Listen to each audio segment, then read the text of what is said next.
Team maximalist or team minimalist? Which one are you?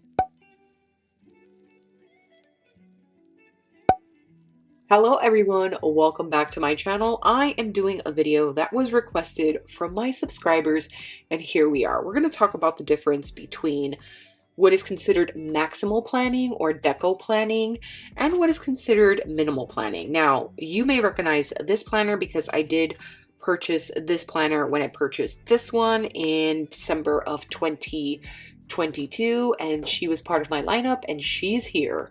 So let's first talk about how I am using both Hobonichis. Technically, I'm using this one and this one I'm kind of back planning in it while I'm using this one because I don't want to lose information in case I go back to wanting to use this one. But either way, it's so simple and easy because it's not overwhelmingly large or anything I have to plan daily. It's just kind of making sure everything matches in the weeklies. And I wanted to do a comparison of deco planning and minimal planning. All right, so when it comes to the monthly sections, as you can see here, everything is pretty much the same. I write down appointments, I put in important information when bills are due, and that's what I keep track of in the monthly section. Nothing has changed. Everything has pretty much stayed the same, and we are still using this. I have a tracker going on in this one, and I have a little more stickers going on, and I kind of like the monthly looking like this. To me, it's still being functional, it's still being useful, and I am focusing more on writing information instead of just writing the basic bare necessities here. This one has a little more information because yes, it is considered more minimal, but I do have stickers here. But when it comes to being more minimal, I'm also writing down a lot more information when it comes to my appointments. Let's go ahead and take a look at the first weekly tab section, and I'm going to go ahead and pull these out as we go. And as you can see here, this one is completely decked out with washi, with stickers, with tracking here using stamps, and I even have ephemera paper, and this has all the highlighters, all the stickers.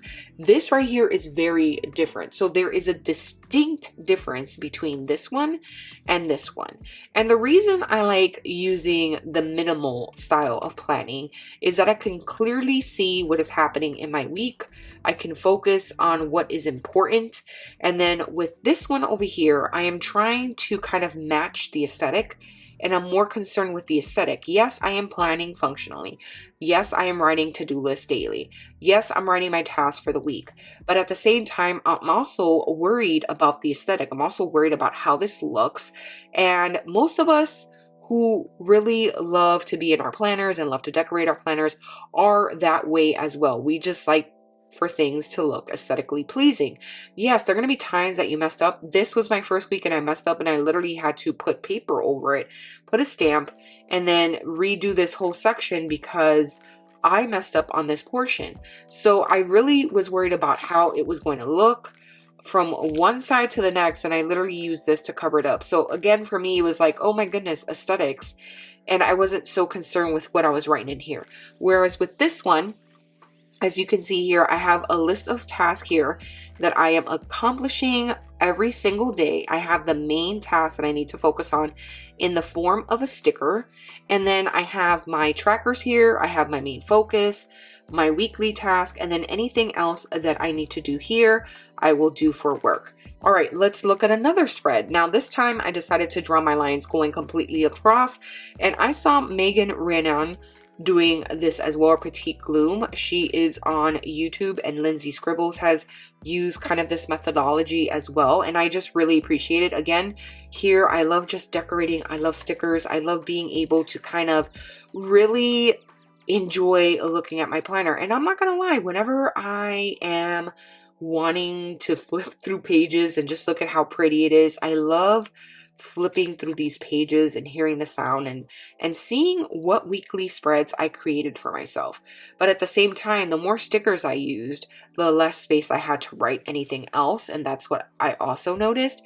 Whereas in the minimal side, I did it again where I just put the main stickers down for what's happening, my daily to-dos here, and then on top of that, I had my trackers, my main focus, anything that was happening during the week, and then anything that had to do with work. was all here. And for me, that was something that was very, very important. So let's look at another page. We're just going to flip right over, and I'm going to pull this out here. And as you can see, again, beautiful page. Just love looking at this, love looking at the spread. I just love looking at how pretty this is, and the stickers that are being used, and the washi tape. And I had a little bit of room to write down tasks. So I just wrote down like the most important tasks, but I wasn't focused on anything else. Whereas this, I had a whole bunch of things that I wrote down on this side.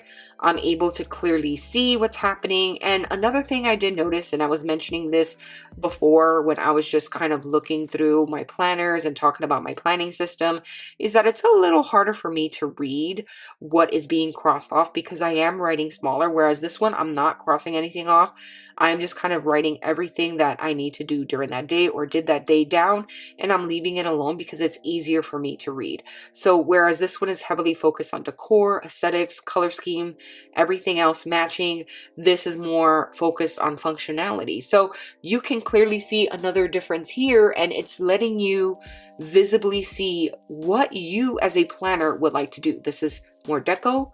This is more minimal. So let's jump forward to the week before last. And we are going to go ahead and take a look. So over here, I literally have, you know, the daily tasks that I needed to do. I have something here that I covered up. And then over here, I have a checklist. Now, over here is where pretty much I wrote down one of the longest task lists that I had. And I really like that. And that's because I didn't put so many stickers going around the border. I just kind of focused on making sure I had everything done and accomplished for this week. And then on top of that, I had a tracker here and another tracker here and another tracker here. For this one, it's the same thing. I have my tracker, I'm tracking more.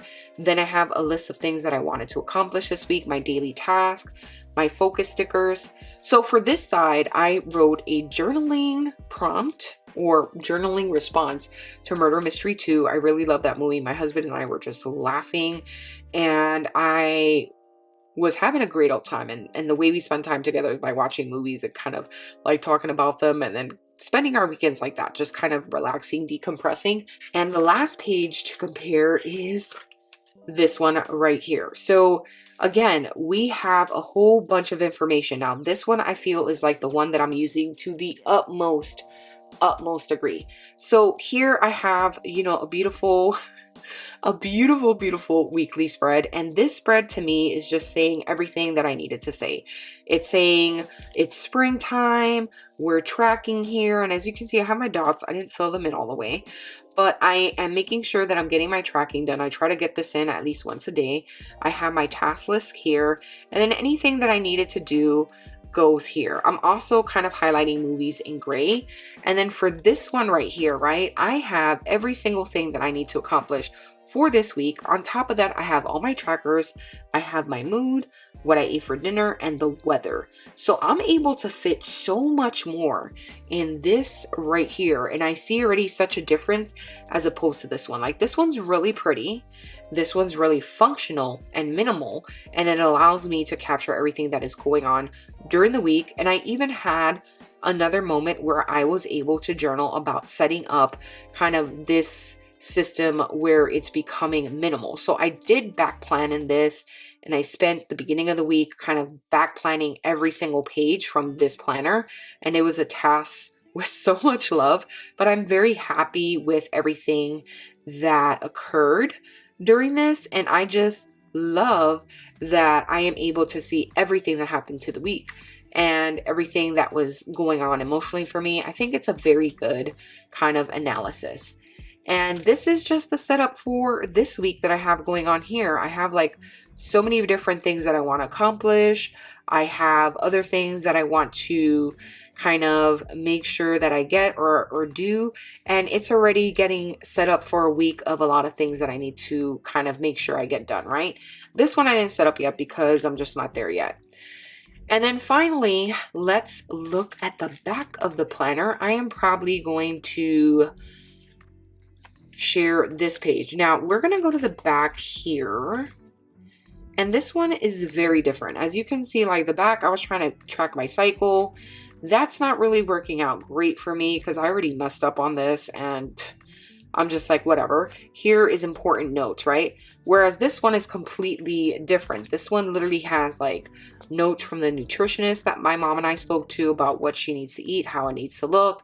Then I have like a little thought here regarding setting up this planner and back planning. And I am using lines to divide it again, just mentioning Megan Reonon, who I have seen on YouTube, and I hope I'm saying her name correctly because I would hate to kind of just mispronounce her name, but I'm doing the best I can.